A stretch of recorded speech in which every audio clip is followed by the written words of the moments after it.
Assalamualaikum warahmatullahi wabarakatuh. Selamat pagi para peserta Simposium 6 Konas ke-19 Perhati KL 2022.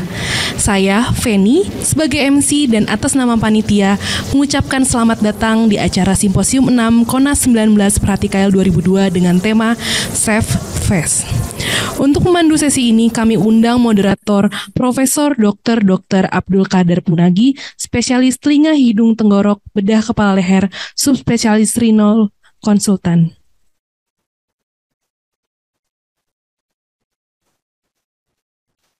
Kepada Prof. Abdul Qadir, kami persilakan untuk memulai acara. Iya.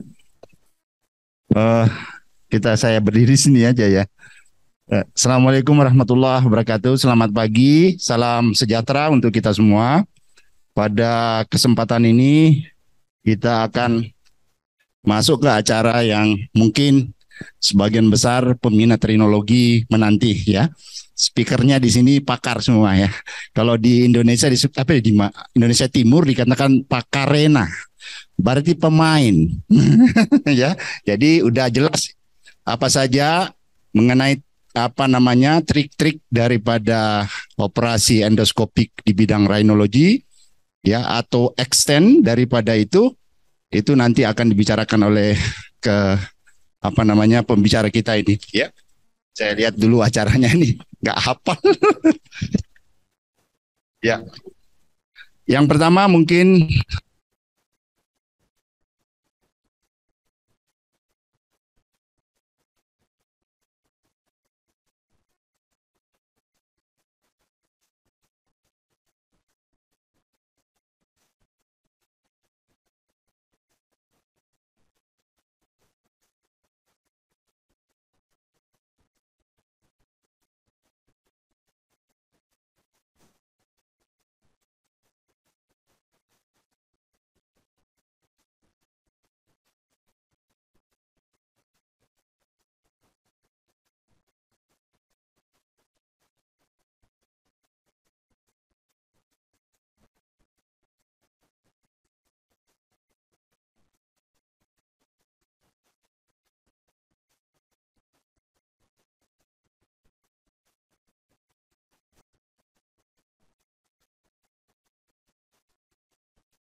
dari bedah sinus endoskopik fungsional.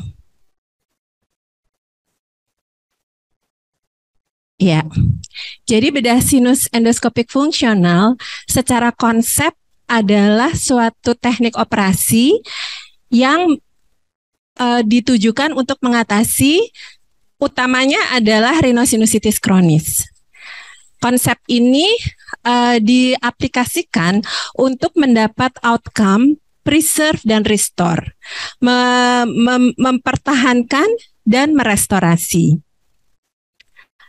Diperlukan pemahaman yang mendalam mengenai anatomi endoskopik dan tentu fungsi fisiologi dari hidung serta konsep dari United Airway. Fungsi hidung itu tidak hanya misalnya untuk menghangatkan udara, kemudian melembabkan, tetapi kita sampai masuk pada konsep yang kemudian dijadikan falsafah. Yang pertama adalah fungsi yang baik itu harus tight junction-nya baik. Analoginya, filosofinya adalah kita harus menjaga pertemanan, persahabatan dan persaudaraan. Kemudian fungsi hidung yang baik adalah kemampuannya untuk beregenerasi. Karena epitel hidung adalah bagian dari stem cell. Artinya proses regenerasi itu secara falsafah harus dilakukan tetapi dengan mempertahankan sel basal dan membran basal yang intak. Artinya kita berorientasi pada generasi muda. Tujuannya apa? Supaya lapisan gel dan lapisan perisiliar yang banyak mengandung protein dari seroprotein itu akan membuat epitel sejahtera. Jadi artinya kalau kita punya persaudaraan yang baik, kita mampu meregenerasi generasi di bawah kita, maka kita akan sejahtera. Dan ini akan finally at the end of the day kita punya daya lenting yang baik. Daya lenting adalah yang disebut sebagai flexibility dan adaptability. Itu diambil di ulang tahun kemerdekaan Indonesia yang ke-77 supaya kita selalu bangkit lebih cepat dan bangkit lebih kuat. Jangan-jangan itu juga dapat falsafahnya dari epitel hidung. Nah, karena fungsi itu sangat penting dalam tingkat molekuler, kita harus mempreservasi dan berusaha merestorasi. Merestorasi adalah setiap bedah sinus endoskopik fungsional harus menjalani perawatan pra dan pasca operasi. Jangan sembarangan mengangkat konka media. Jangan sembarangan mengangkat konka inferior apapun tujuannya.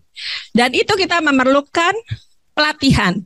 Pelatihan dalam kadaver adalah yang terbaik. Karena kita bisa mempelajari anatomi endoskopik dari kadaver, kemudian kita bisa melakukan simulasi optimal dari operasi yang sesungguhnya, dan yang penting kita tahu bagaimana handling dari endoskop dan instrumen. Sesuatu yang mudah ketika kita melihat, tetapi Anda pasti meyakini bahwa sesuatu yang dilihat dengan mudah tidak mudah untuk dilakukan. Pelatihan diperlukan. Kalau tidak tersedia kadaver, kita bisa menggunakan animal models atau datanglah ke ISIAN tahun 2024 di Tokyo karena nanti akan diperlihatkan 3D sinonasal printing, jadi kita bisa belajar FAST dengan menggunakan model printing 3 dimensi. Nah, modul di dalam FAST itu untuk semua dokter, spesialis THT lulusan Indonesia harus memiliki kemampuan yang disebut sebagai basic FAST. Nanti kita akan diskusikan. Kemudian ketika ingin menambah kompetensinya, di FKUI kami sedang berusaha dan di Unhas itu membuat modul untuk kompetensi tambahan dalam bedah sinus endoskopik fungsional lanjut. Nah, ini adalah indikasi yang saya coba untuk membuat dalam Vindicate. Vindicate itu artinya setiap mnemonik dari VINDICATE, itu semua bisa dilakukan bedah sinus endoskopik fungsional. Endokrin itu bisa kita lakukan tindakan grafts ophthalmopathy, the medial wall decompression, dan juga kita dalam bedah sinus endoskopi kita harus berhati-hati terhadap kejadian di diabetes insipidus yang bisa terjadi karena dilakukan endoskopik hipofisektomi yang tidak berhati-hati sehingga terjadi leakage pada LCS-nya. Nah, untuk itu konsultan rinologi saya anjurkan untuk lebih mendalami supaya kita bisa membuka indikasi baru dari bedah sinus endoskopik fungsional. Kalau tadi rhinosinusitis kronis polip itu sebenarnya adalah bukan kompetensi dari spesialis THT. Lulusan yang lulus dari Sentra Pendidikan Indonesia, karena rhinosinusitis kronis ketika kita melakukan operasi ini adalah suatu hal yang lanjut. Karena kita harus melakukan operasi pada frontal, pada sphenoid, dan juga kita harus melakukan perawatan pasca operasi yang benar-benar harus dilakukan dengan baik. Oleh karena itu, saya memulai dengan coba kita lihat systemic chronic inflammation yang sebenarnya terjadi akibat gaya hidup yang kurang baik. Tadi malam kita tidur jam berapa? Bangun jam berapa? Nah, itu bisa menjadi salah satu pijakan bahwa gangguan tidur berhubungan dengan rhinosinusitis kronis. Kemampuan mendiagnosis OSA sebelum usia 40 tahun, kita akan mencegah terjadinya rhinosinusitis kronis 3 kali lebih tinggi pada usia pertengahan. Ini menjadi salah satu faktor yang merupakan bukti dari suatu penelitian longitudinal di Taiwan. Jumlahnya 6,9% pasien yang awalnya OSA, kemudian pada usia pertengahannya menderita rhinosinusitis kronis. 6% dari penduduk Indonesia kalau memiliki OSA jumlahnya luar biasa. Nah, sebenarnya di EPOS itu juga sudah mulai dinilai, jangan-jangan gangguan tidur ini adalah merupakan sesuatu penyebab dari rhinosinusitis kronis yang sulit ditangani. Tetapi EPOS tidak mendefinisikannya secara tegas. Padahal setiap kasus rhinosinusitis kronis itu harus dievaluasi gangguan tidurnya. Setiap bulan, dalam 3 bulan berturut-turut, dan seterusnya. Karena kalau tidak, ini adalah salah satu penyebab hipotesis rhinosinusitis kronis yang intractable. Penyebab yang kedua yang kita sudah mulai cari berdasarkan pemahaman imunologi seorang ahli bedah rinologi, konsultan rinologi, dan saya harapkan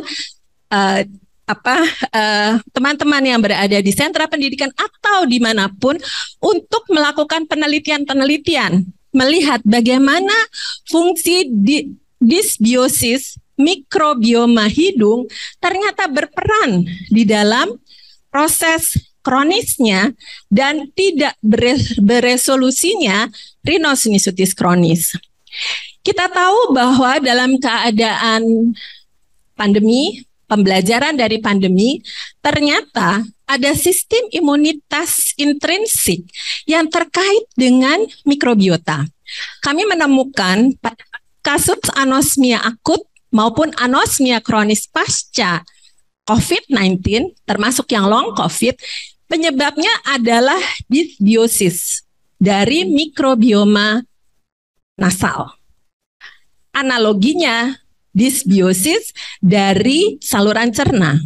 Dan kita juga mengetahui bahwa dysbiosis dari mikrobioma nasal itu ternyata berperan di dalam rhinosinusitis kronis. Dr. Asmi Mirazakiah dari Unhas sudah melakukan penelitiannya. Dan bukti terkini menyatakan bahwa kelimpahan, keragaman, dan kestabilan mikrobioma itu bisa diintervensi dengan bedah sinus endoskopik fungsional. ada Corynebacterium dan Dolosynthes granulum yang ternyata bisa menekan mikrobioma patogen yang ada di dalam rhinosinusitis kronis, yaitu Staphylococcus aureus dan Pseudomonas. Nah, kalau begitu, simbiosis kita dengan mikrobioma di dalam rongga hidung kita, caranya bagaimana? Minum probiotik? Tidak.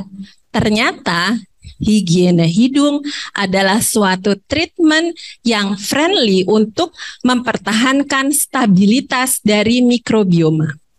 Jadi kalau sudah kena COVID, kemudian baru cuci hidung, itu adalah mislead. Supaya tidak terkena COVID, cuci hidung. Kalau terkena COVID, biasa-biasa aja. Saya kena Delta, 13 hari anosmia, tapi rasanya it's okay gitu. Karena saya bisa tetap merasakan dengan memori yang ada di dalam hipokampus saya. Saya tahu bahwa ada makanan yang dibuat dengan rasa cinta. Amazing. Omikron, kena lagi. Apa? Tapi it's okay. Saya seminggu menikmati waktu untuk work from home yang tadinya dicari-cari gitu ya. Tapi ya sudah, nggak apa-apa. Tidak ada long COVID yang karena ketakutan, koronasomnia, dan yang lain-lain. Karena mungkin saya memiliki simbiosis yang baik dengan nasal mikrobiota saya.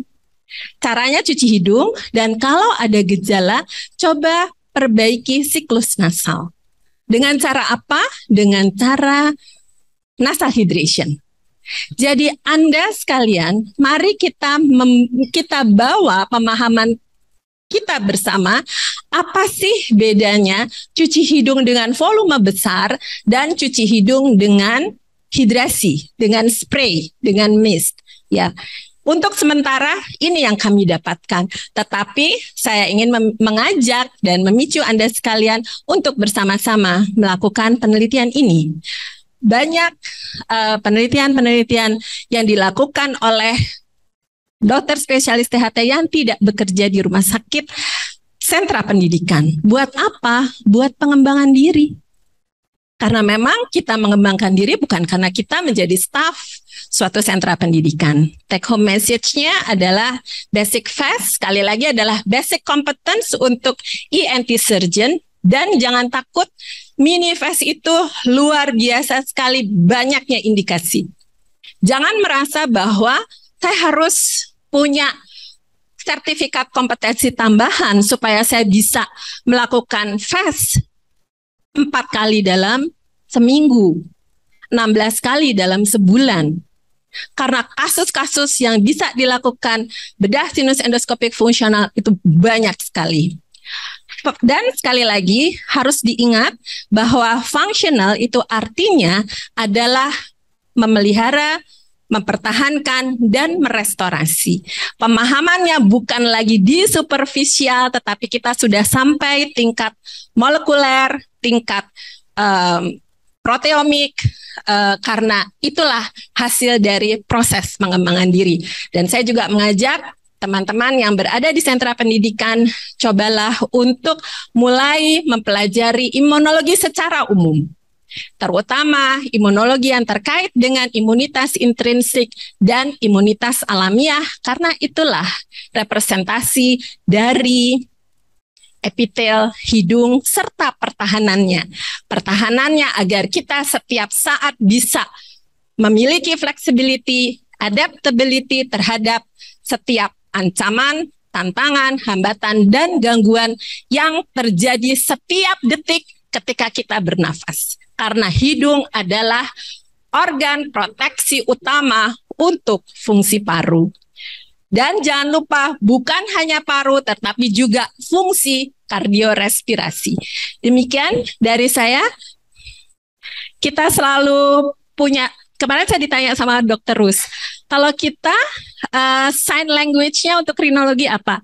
Prof. Stamberger, ini artinya hanging loose, bukan metal, Dr. Vicky, tetapi dari Prof. Stamberger mengatakan kalau beliau naik tebing, ketika mau istirahat, maka dia memberi isyarat seperti ini.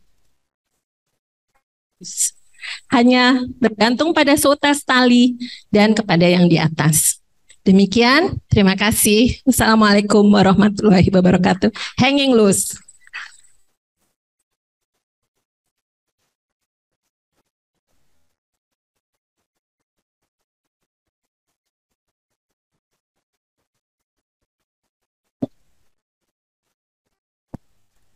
Ya, makasih Dokter Dani. Kalau filosofinya polisi, ya apa? Serve and protect. Tapi kalau filosofinya FES adalah restore and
Di yang baik akan allow, yang ada red notice dari Interpol mungkin akan di denial. Jadi mungkin tadi cerita memori dan imunologi itu sangat berhubungan dengan hidung.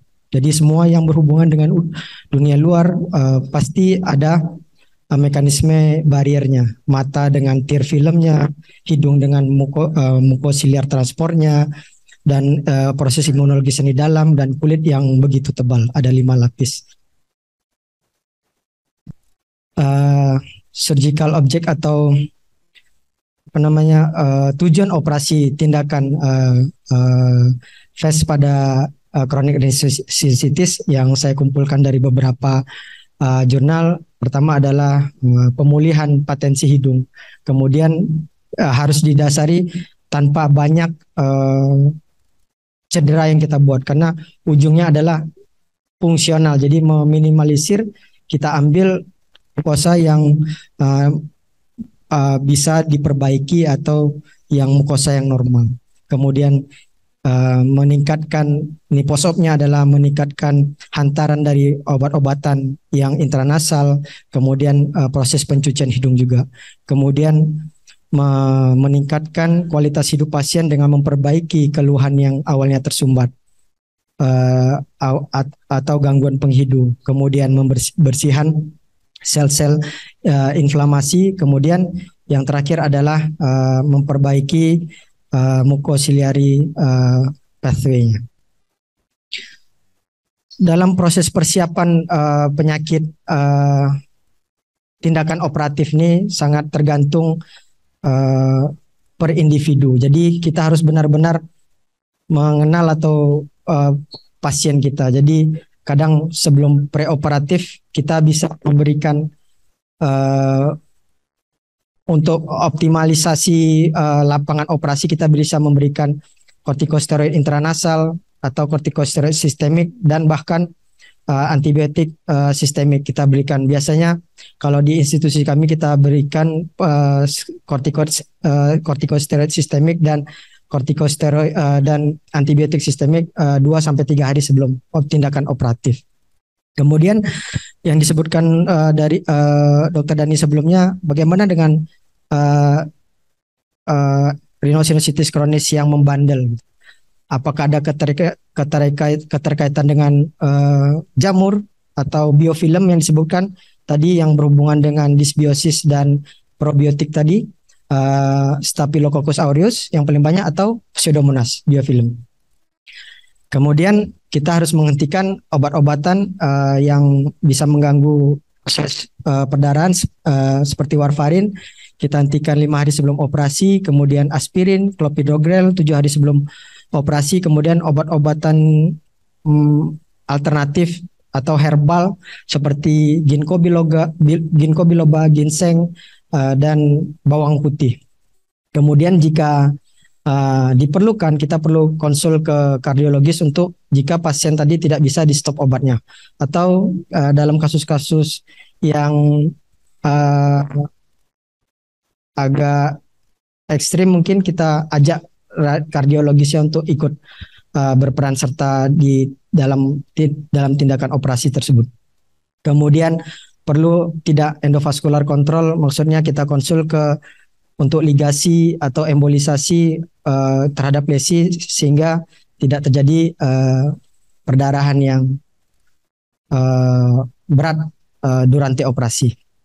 Kemudian dari sisi pasien, kemudian dari sisi anestesi. Dari banyak literatur bisa disimpulkan nggak ada pendekatan anestesi yang terbaik atau yang paling cocok untuk tindakan FAST ini. Tapi bisa kita simpulkan dari beberapa literatur, lebih bagus kita kerja sama dengan anestesiolog yang kita ketahui yang sama gitu. Kemudian anjurannya TIFA, pemberian propofol, kemudian ada juga induksi diberikan magnesium sulfat atau diltiazem sebelum operasi yang akan menurunkan perdarahan durante operasi. Kemudian kita bisa berikan beta blocker atau klonidin. Kemudian kita minta ke anestesiolognya untuk menjaga heart rate dan arterial blood pressure di angka 60 sampai 70 dan heart rate-nya di angka 60. Kemudian pemberian asam tranexamat, kemudian kita oral pack, kemudian ini ada yang menarik, surgical blanket atau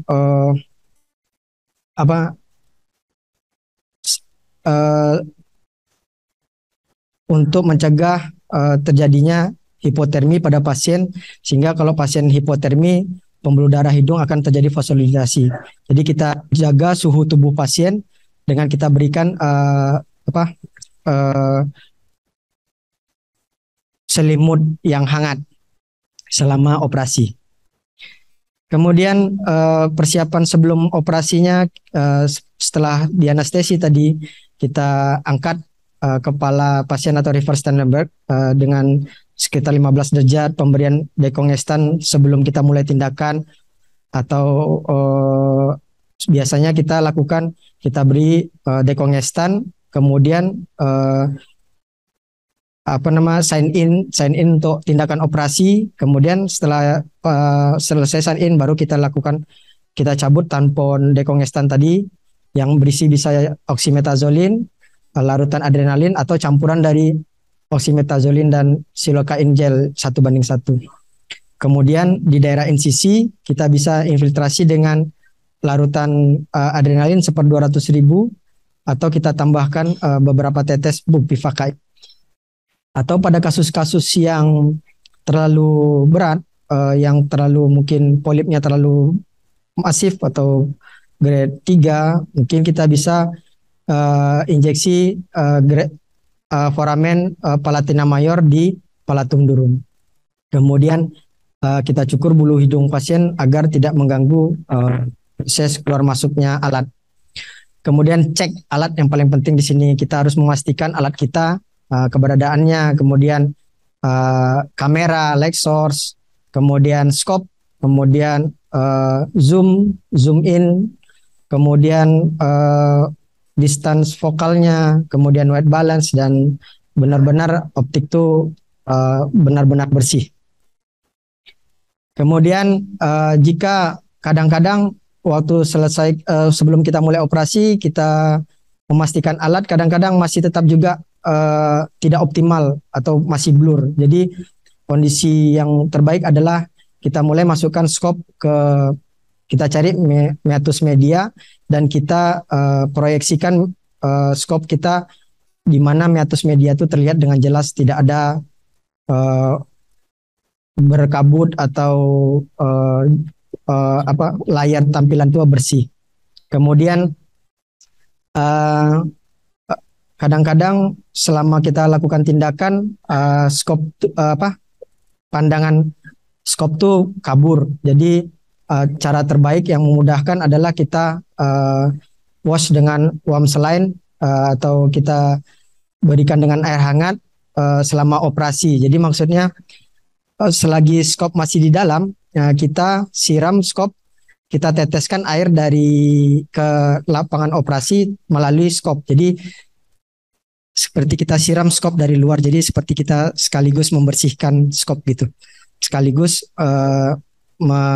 mereduksi perdarahan yang ada di lapangan operasi. Ini equipment check yang biasa kita lakukan, zoom in, zoom out, kemudian sudah dapat posisi yang paling nyaman, kemudian kita atur white balance-nya. Kemudian yang karena scope dipegang secara konstan terus-menerus dan tidak boleh goyang selama minimal 2 jam. Kemudian cara megang endoskop, tidak ada preferensi yang mutlak. Ada yang sukanya megangnya dengan posisi menahan, ada yang ada yang posisi pegangan di bawah atau posisi pegang di atas. Terserah di preferensinya, diserahkan kepada kenyamanan operator. Yang paling penting adalah bagian superior dari scope tadi melekat di tip hidung, sehingga gerakannya kita tidak terlalu banyak membuat gerakan tambahan selagi operasi, karena mungkin nonton atau kita akan bisa membuat loose orientation. Kemudian jika kita cuci tidak bersih, tidak masih blur juga, kemudian ada waktunya kita lap atau kita cuci skop kita dengan scrub yang sudah kita sediakan di samping kepala pasien. Jadi bisa kita gunakan waktu sejenak untuk mencuci, membersihkan skop tadi untuk selagi untuk sekaligus menenangkan pikiran. Selanjutnya ini kita bersihkan dengan scrub. Biasa kita pakai, kami di institusi kami biasa pakai safflon. Kemudian setelah kadang-kadang operasi yang lumayan tadi menguras waktu dan tenaga pikiran. Jadi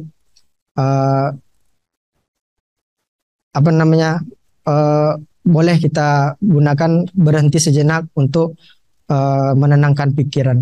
Kemudian supaya agar tidak terjadi proses perdarahan yang berlanjut jika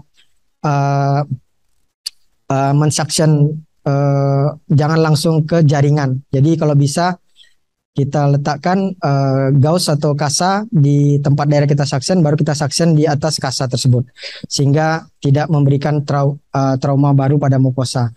Atau bisa kita letakkan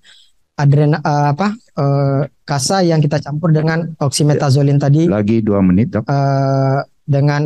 Atau kita berikan, kita siram dengan warm saline. Suhu yang dianjurkan untuk warm saline adalah 38 sampai 50 derajat. Kemudian kadang-kadang kita perlu untuk memastikan menghentikan perdarahan, kita bisa beralih ke sisi berikutnya, ke rongga hidung berikutnya.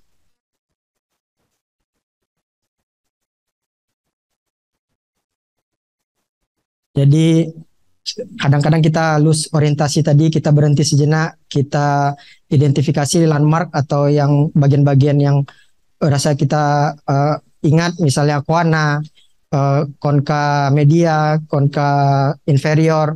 Dari situ kita mulai beranjak. Kadang-kadang kita perlu recheck lagi ke CT scan. Jangan lupa dengan closed mnemonic, ski for cribriform plate, L lamina papyracea, onodicel, kemudian sphenoid, dan ethmoid artery. Penggunaan kauter dianjurkan yang bipolar. Jadi kalau memang bipolar adalah paling aman. Kemudian ini adalah grading untuk perdarahan yang kita pakai skala Bozat biasanya. Sekian dari saya. Mohon maaf agak molor, moderator. Assalamualaikum warahmatullahi wabarakatuh. Waalaikumsalam warahmatullahi wabarakatuh.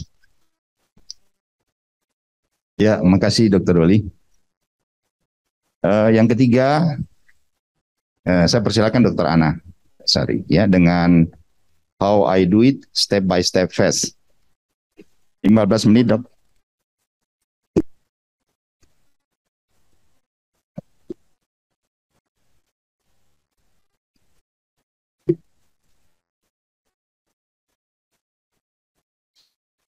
Ya, Assalamualaikum warahmatullahi wabarakatuh. Saya Namaila Sari dari FK Undi Rumah Sakit Dr. Karyadi Semarang. Terima kasih untuk panitia atas kesempatan yang diberikan pada saya pada hari ini untuk bisa bergabung dalam acara KONAS 2022 di Bandung. Pagi hari ini saya mendapat kesempatan untuk menyampaikan mengenai step by step fast and how I do it. Ya, jadi seperti yang ini kita lihat ya di ruangan ini penuh sekali. Tindakan fast tentu saja merupakan tindakan yang saat ini sering atau banyak dilakukan oleh teman sejawat sekalian. Dan kita tahu untuk basic fast sebetulnya merupakan kompetensi untuk spesialis THT mulai dari kurikulum tahun 2016. Jadi lulusan yang sejak 2016 sampai ke sini sudah mendapatkan pembelajaran fast dalam modul pembelajaran rinologi. Nah, di sini saya hanya ingin untuk mengulang kembali, kita melihat kembali apa saja sebetulnya yang poin-poin penting yang perlu kita perhatikan pada saat kita melakukan FAST.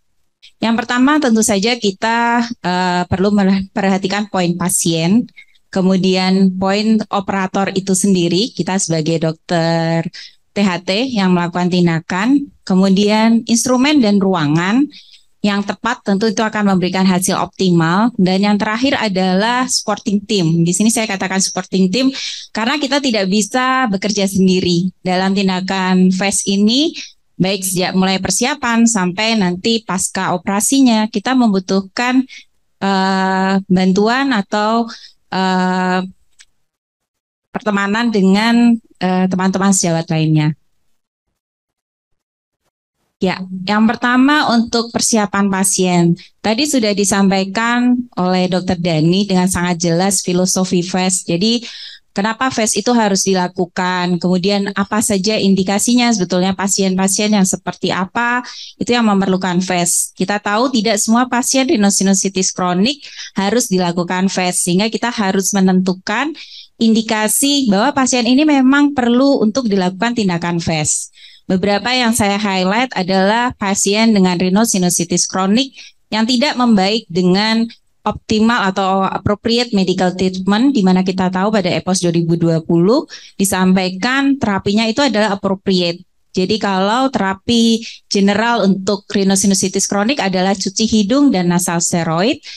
Pada pasien-pasien kita tahu tadi Dr. Dani menyampaikan ada pasien dengan LPR, ada pasien dengan alergi, ataupun pasien dengan kelainan metabolik lain. Sehingga kita memerlukan memberikan treatment yang berbeda pada tiap pasien. Baru setelah treatment itu kita evaluasi dan dikatakan gagal, baru kita pertimbangkan untuk melakukan tindakan operasi.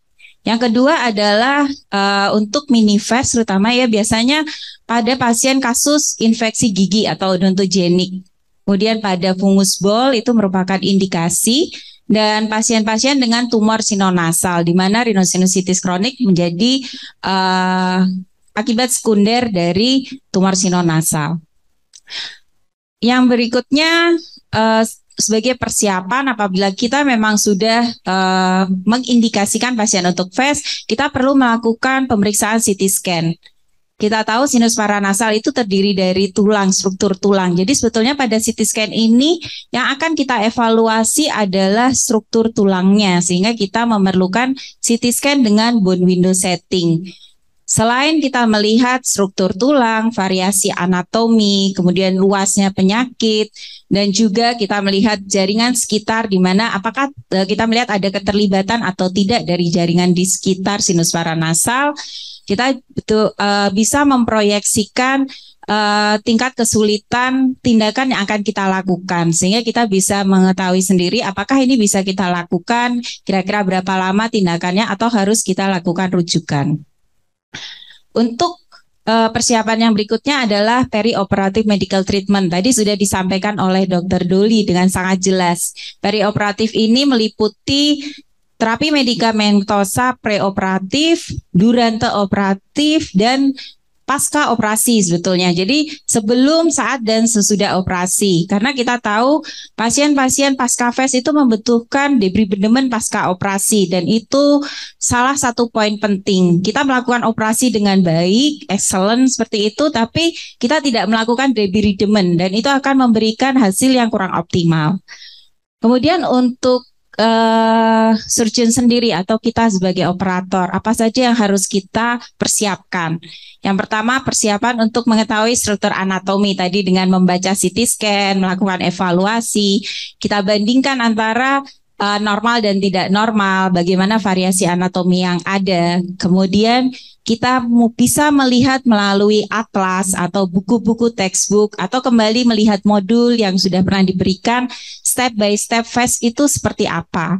Saat ini dengan banyaknya video operasi FAST yang ada di YouTube, sangat mudah sekali diakses, baik yang dari dalam ataupun luar negeri.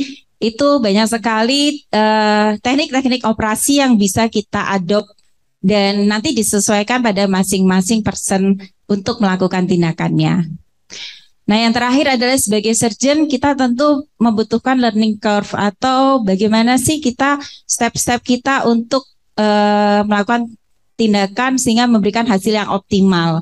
Kalau di sini saya boleh menyampaikan, kita mungkin mulai dulu dari membaca textbook, jadi dari teorinya, kemudian kita aplikasikan pada diseksi kadaver seperti yang tadi disampaikan Dr. Dani, atau pada animal model untuk latihan, handling, dan sebagainya. Kemudian baru kita ke pasien. Dan itu mungkin kita perlu step by step. Jadi tidak bisa hanya ikut workshop satu kali, kemudian kita ingin bisa expert di segalanya. Kalau saya dulu biasanya satu workshop itu saya memberikan diri saya challenge bisa melakukan 1-2 step atau tindakan yang betul-betul harus optimal. Sehingga setiap kali workshop saya punya gold standard. Jadi harus bisa apa, jadi ada tujuannya seperti itu. Itu membuat saya lebih termotivasi dan lebih terstruktur dalam belajar. Yang berikutnya adalah instrumen. Tadi sudah disampaikan oleh Dr. Doli, kita perlu kamera sistem yang baik dan tentu saja harus yang jelas. Jadi lapangan pandang kita bisa jelas. Kemudian ada basic dan advanced instrumen. Di sini saya sebutkan basic. Ini saya ambil dari YouTube Dr. Budi Stikno. Jadi yang basic terutama untuk instrumen ke arah maksila dan ethmoid. Di sini kita bisa lihat ada teleskop, kemudian Blakeslee forceps, cutting forceps, kemudian ada backbiter dan suction segala ukuran. Sangat disarankan punya ukuran nomor 8, 12 dan yang lebih besar dari itu apabila ada perdarahan yang lebih masif. Kemudian mungkin Huizer, ini adalah alat untuk antrum grazing forceps, jadi untuk ke maksila. Mohon maaf, ternyata yang di sini malah lebih tidak jelas ya. Ya, untuk instrumen ini, untuk yang advance lebih ke arah frontal. Jadi misalnya untuk mushroom punch yang ke frontal, kemudian giraffe forceps, Castelnuovo, ini lebih diharapkan untuk yang ke frontal. Untuk setting operasi sendiri, di sini bisa kita lihat, jadi untuk operator itu bisa operator berdampingan untuk melihat pada satu layar atau operatornya kanan kiri. Jadi operator dan asisten operator melihat pada satu layar di bagian kepala pasien. Sedangkan untuk anestesi paling ideal adalah berada di sisi ujung kaki pasien sehingga monitor anestesi dan lain-lain tidak mengganggu. Untuk instrumen alat kita posisikan di hadapan kita atau berseberangan dengan kita untuk memudahkan perpindahan alat. Nah, untuk supporting team di sini saya menyampaikan ada beberapa teman sejawat yang perlu kita buat kolaborasi atau kerjasama yang baik, yaitu dokter radiologi. Tentu saja kita harus mengkomunikasikan apa saja yang kita butuhkan, anestesi, kemudian asisten operator ataupun asisten perawat dan spesialis lain. Nah, untuk step by step phase sendiri, yang pertama untuk landmark. Jadi landmark yang secara general adalah dinding anterior dari processus incinatus, atau kita lihat di sini adalah the posterior edge of lacrimal bone, jadi tulang lakrimal. Kemudian kita bisa melihat perlekatan dari concha media. Kemudian kita bisa mencari landmark adalah junction dari bagian inferior dari orbita dan lamina papiracea. Kemudian lamina papiracea, septum, dan arcus squama. Itu yang menjadi landmark secara general. Kemudian kalau kita mau melakukan basic phase ataupun phase sampai ke sphenoid, kita menggunakan lamellar system, di mana pintu pertama adalah processus incinatus, pintu kedua adalah bulla ethmoid, pintu ketiga adalah basal lamella, pintu keempat concha superior, dan pintu yang terakhir adalah dinding anterior dari sphenoid. Prosedur ke maksila kita melihat pada pintu pertama yaitu processus incinatus.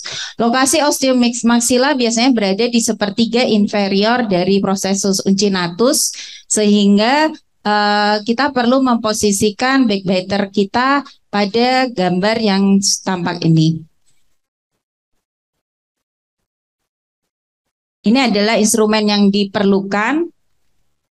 Nah, ini adalah prosedurnya. Jadi kalau kita menggunakan backbiter atau sidebiter, kita masukkan dulu sampai tepi bebas dari prosesus uncinatus.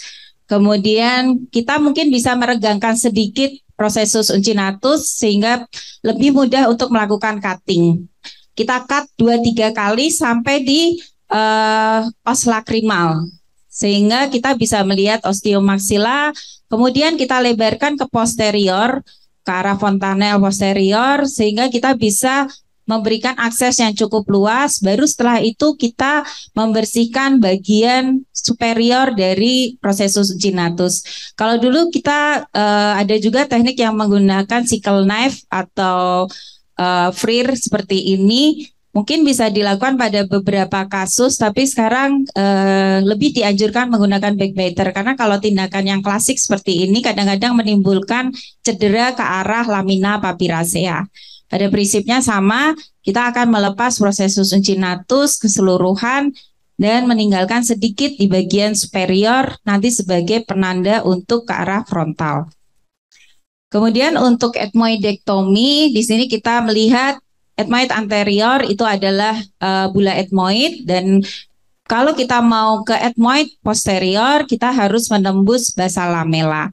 Jadi prosedurnya adalah, maaf waktunya tinggal 3 menit. Iya dokter, iya Prof. Jadi ini adalah prosedurnya, kita bisa menggunakan J-curette. Jadi kita tarik bula ethmoid ke anterior atau kita menggunakan cutting forceps. Kita bisa melubangin, kemudian membersihkan secara keseluruhan, baru kemudian kita menembus ke posterior.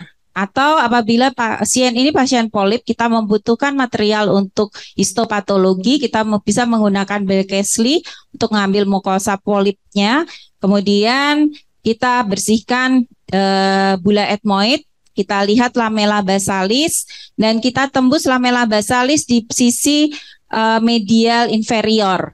Jadi kita harus mencari konka superior seperti yang tampak. Jadi kita untuk landmark kita untuk ke arah posterior adalah kita mencari konka superior, baru kita membuka ethmoid posterior ke lateral. Jadi tidak disarankan menembus langsung ke ethmoid posterior. Untuk sphenoidotomi, kita mencari konka superior, kemudian kita melihat pada dinding anterior sphenoid. Ini adalah landmark yang bisa kita lakukan. Jadi ada 3 prosedur atau 3 cara sebetulnya, transethmoid, transnasal, dan transseptal. Untuk transethmoid kita bisa menggunakan Bolger box seperti yang tampak pada gambar. Di sini kita sebagai landmark adalah batas superior dari osteomaxilla. Kemudian kita tarik ke arah medial, itu akan sejajar dengan ostium sphenoid. Jadi kita bisa lihat setelah kita identifikasi konka superior, kita bisa cutting sepertiga inferior dari konka superior karena di situ lokasi dari ostium sphenoid. Setelah kita temukan ostium sphenoid, kita bisa perluas ke arah lateral. Sangat disarankan untuk transethmoid ini kita membersihkan dulu ethmoid posterior sampai kita bisa melihat batas lamina papiracea sampai di dinding anterior sphenoid. Sehingga saat kita memperluas ke arah lateral, kita tidak mencederai orbita. Jadi seperti ini sudah tampak dulu, kemudian baru kita perlebar ke arah lateral. Nah, untuk yang terakhir adalah ke arah sinus frontal, beberapa alatnya tadi, dan ini landmarknya. Jadi untuk sinus frontal yang menjadi landmark adalah prosesus uncinatus, perlekatan pos superiornya, kemudian perlekatan superior dari konka media, kemudian kita bisa melihat arteri ethmoid anterior yang merupakan batas paling bawah dari recessus frontalis. Kemudian kita bisa menjadikan suprabula atau supraagernasi sel sebagai patokan kita. Dan tentu saja kita perlu mengidentifikasi dinding posterior dari recessus frontalis atau sinus frontal. Di mana kalau Dr. Budi sering bilang disebut sebagai the bolt of the frontal. Jadi kayak botaknya bagian frontal. Kalau kita melihat ke atas gitu, kita melihat seperti lempengan yang lebih datar. Di sini kita bisa lihat kalau kita menggunakan teknik retrograde, kita buka dulu sampai sphenoid, sampai seluruh skull base itu terlihat. Baru kemudian kita perluas di anterior, kita bisa bore frontal bore-nya atau frontal beak-nya. Kemudian kita mencari ostium atau recessus dari sinus frontal. Jadi saya biasanya membuka dulu di posterior, baru kemudian kita membuka di anterior sehingga kita menyusuri dari posterior, kemudian kita lebarkan di sisi anterior dari sinus frontal. Demikian mungkin ini untuk take home message-nya. Jadi untuk FAST itu sebetulnya tidak selalu dilakukan pada pasien rhinosinusitis kronik. Jadi harus ada indikasi tertentu dan learning curve yang kita lakukan mulai dari teori, diseksi kadaver, baru ke pasien. Dan kita harus mendiseksi dari area yang kita tahu dulu sehingga landmark itu penting. Identifikasi anatomi itu sangat penting. Dan tindakan kita akan memberikan hasil optimal kalau kita mempunyai instrumen yang tepat. Dan juga membangun teamwork yang baik itu sangat disarankan. Terima kasih untuk perhatiannya. Apabila masih ada yang kurang lengkap, nanti bisa dilihat di YouTube THTKL FK Undip. Terima kasih. Wassalamualaikum warahmatullahi wabarakatuh. Waalaikumsalam. Terima kasih Dr. Ana. Yang berikutnya saya mengundang Dr. Vicky untuk bagi pengalaman how to handle complication during the fast, ya. Saya persilakan 15 menit, Dok.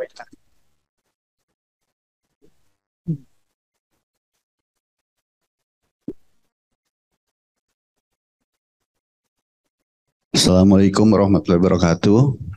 Terima kasih panitia yang sudah mengundang saya dan memberikan kesempatan untuk bicara berbagi di sini. Terima kasih moderator Prof. Kader. Topik yang sekarang saya akan coba berbagi adalah suatu topik yang sebenarnya tidak ada yang ingin ya terjadi seperti ini. Kalau tadi yang Dr. Ana jelaskan sangat bagus, itu adalah yang diharapkan, yang manisnya. Kalau sekarang ini yang pahit-pahitnya. Jadi yaitu, tapi kalau nggak kita tahu, kita harus bagaimana kita menghindarinya. Jadi pada satu keadaan kita tidak bisa menghindari adanya suatu komplikasi atau ada disaster. Bagaimana yang daerah keadaan-keadaan tersebut adalah pada revisi FAST, juga pada keadaan polip yang masif. Selain itu pada operasi-operasi skull base, ini pada sisi kanan atau operator yang menggunakan tangan kanan. Dan adanya anatomi variasi. Seringnya kita bisa dapatkan pre dan post operatif. Yang lebih ditekankan di sini adalah pada saat operatif ya. Seringnya adalah bleeding, fat herniation, CSF leak, dan retroorbital hemorrhage. Ini yang paling kita takutkan, cukup kita takutkan ya. Medial rectus damage dan optic nerve lesion. Nah, ini yang paling berat. Untuk menghindari ini tadi sempat disinggung sedikit, minimal kita harus mempunyai suatu pakem, yaitu suatu landmark yang harus kita kenali, yaitu close method, yaitu cribriform plate-nya bagaimana, lamina papyracea-nya, sel onodinya, sphenoid dan ethmoid arterinya. Kita mulai dari cribriform plate. Kita lihat memang ini adalah paling sering kita sudah tahu semua di sini adalah keros, di mana lamina lateralis yang sebenarnya kita perlu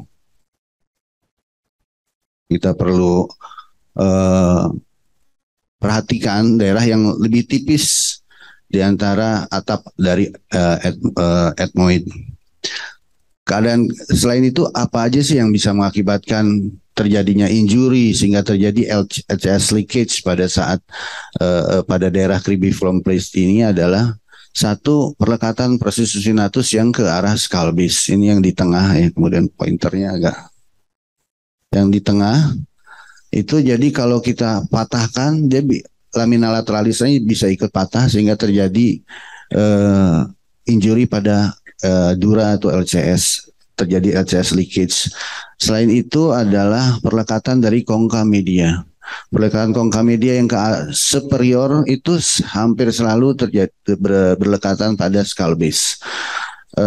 Dan juga yang B itu adalah daerah di mana kalau kita melakukan ethmoidectomy terlalu bersemangat sehingga bisa menembus ke lamina lateralis, maka akan terjadi suatu LCS leakage. Bagaimana sebenarnya menghindari komplikasi? Tentunya kita harus tahu bagaimana keadaan pasien kita, limitasi diri kita sendiri, lalu landmark yang akan kita lalui. Tentunya yang bisa diwakili itu dengan pemeriksaan CT scan seperti pada gambar yang sebelah kiri ini.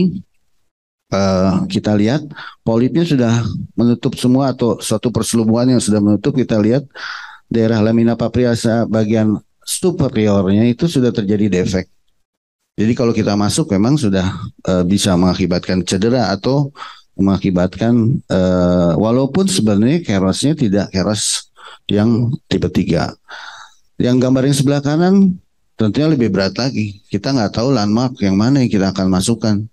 Itu tidak ada congca medianya, bagian atas sudah tidak jelas gitu. Jadi bagaimana mencari landmarknya? Mungkin kita harus lihat adalah lamina papirasianya seperti itu.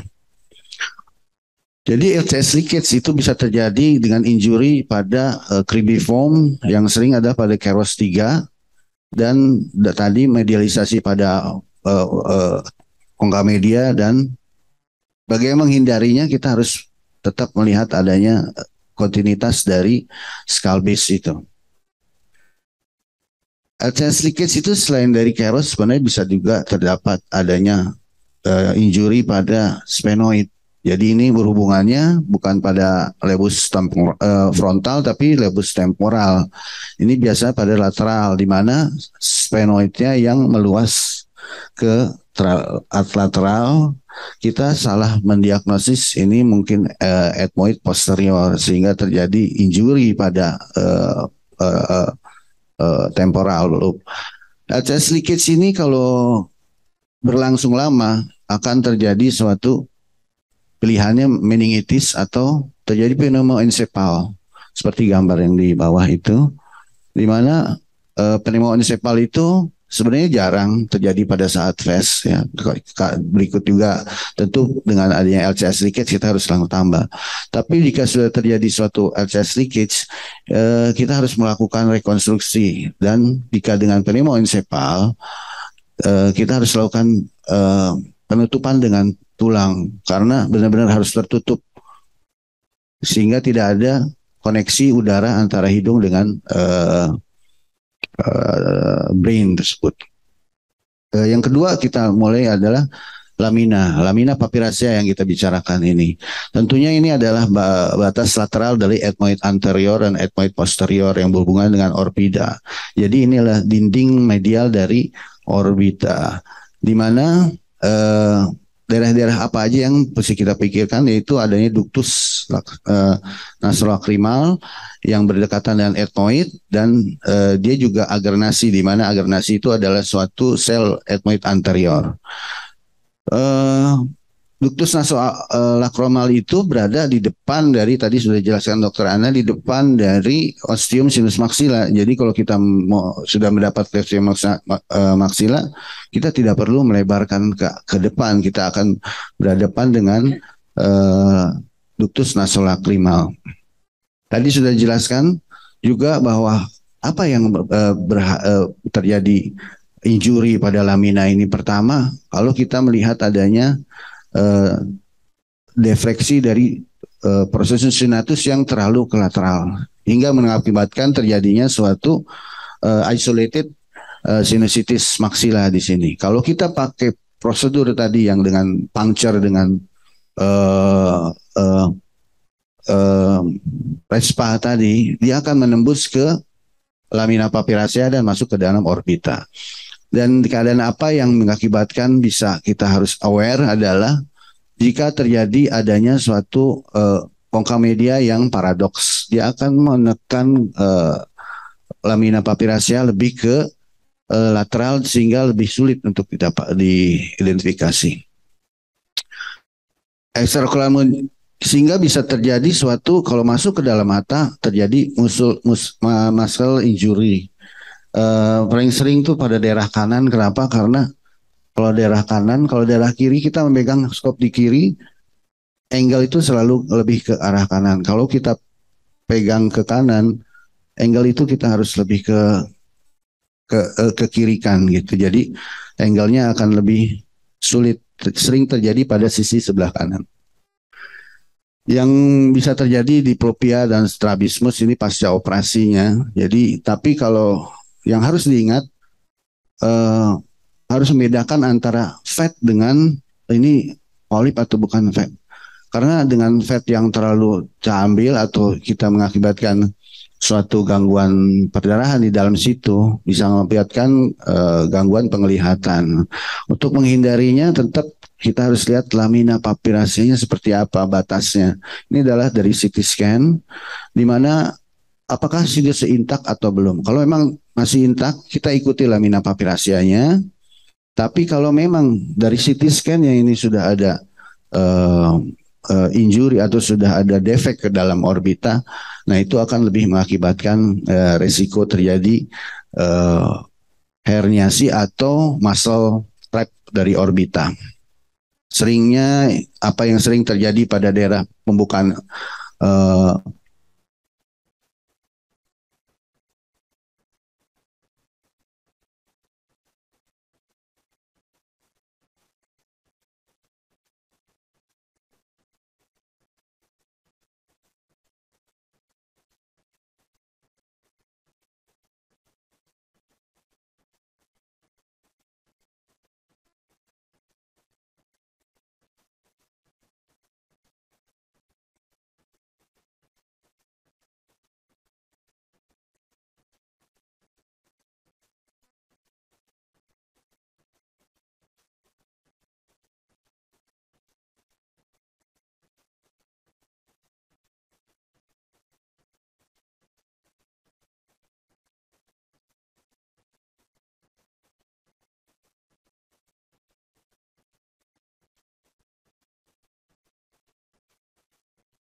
anatominya, di mana kita harus menentukan di mana orbita atau ethmoidnya.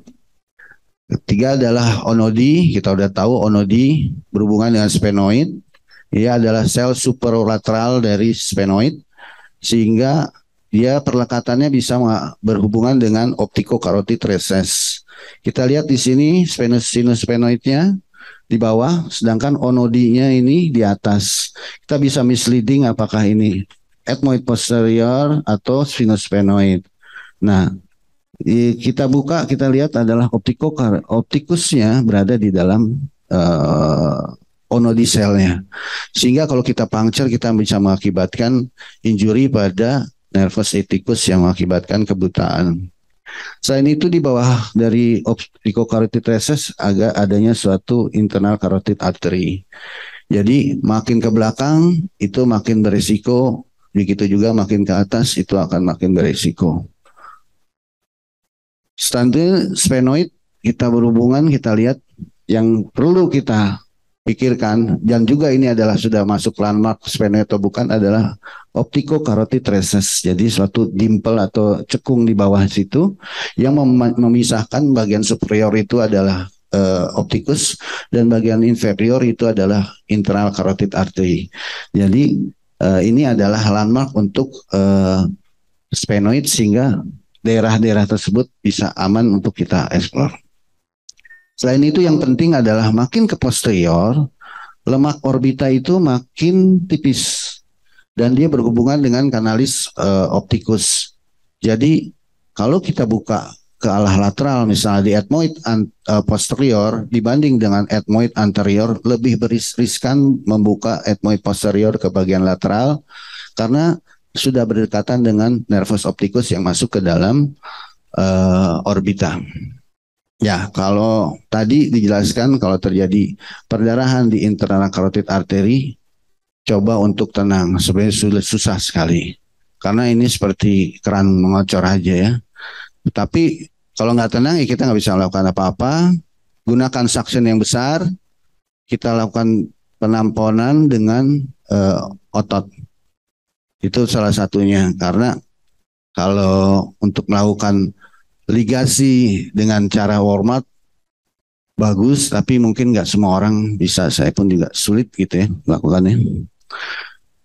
Ini yang paling penting adalah ethmoid artery terakhir, jadi ethmoid anterior artery. Jadi di mana sih itu sebenarnya satu sel di bawah recessus frontal.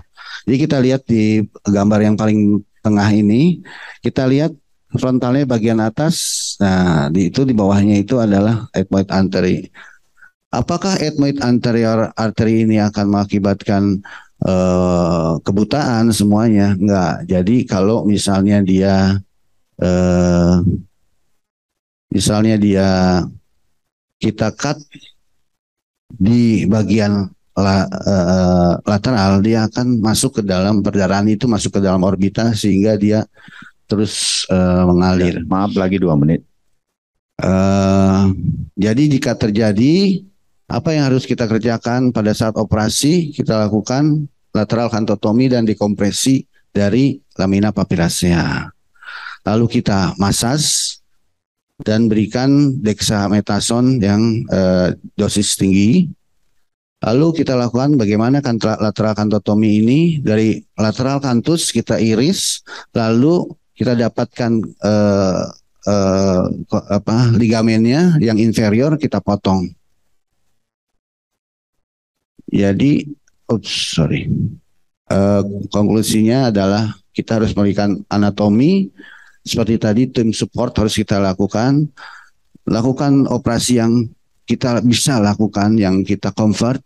Kita perlu tim support, kita lihat anatomi luar dan anatomi endoskopi dan anatomi CT scan, lalu inform consent yang jelas, dan tentunya yang paling penting adalah berdoa dan gunakan landmark yang normal.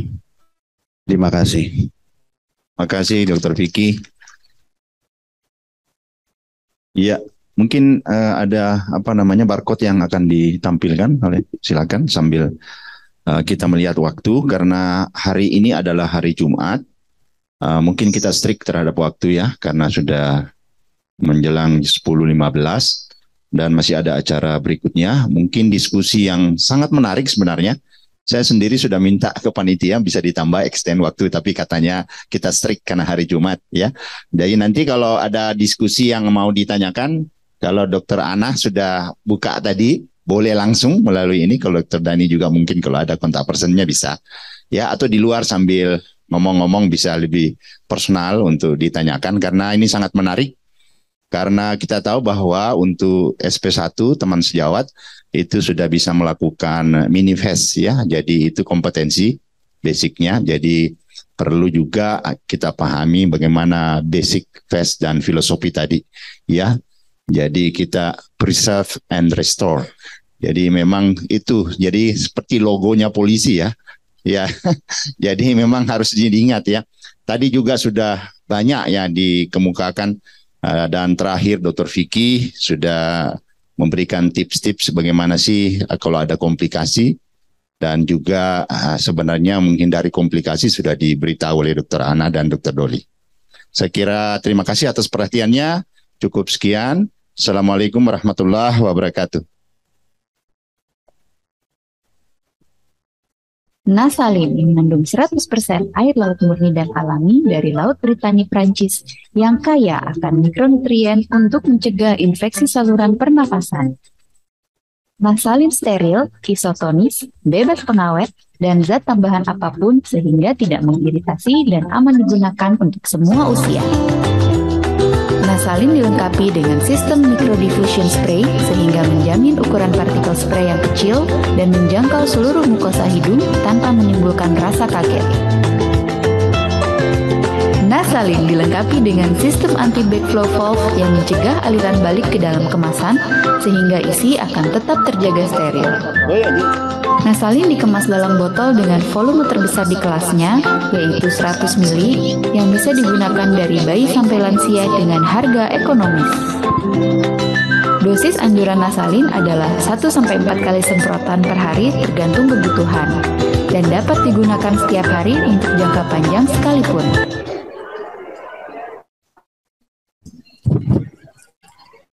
Demikian telah berakhir acara Simposium 6 Konas 19 Perhati KL 2022.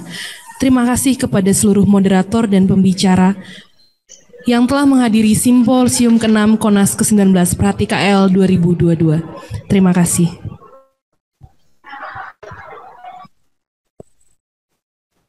Kepada seluruh moderator dan pembicara akan dilakukan dokumentasi dan dipersilahkan maju ke depan untuk berfoto bersama.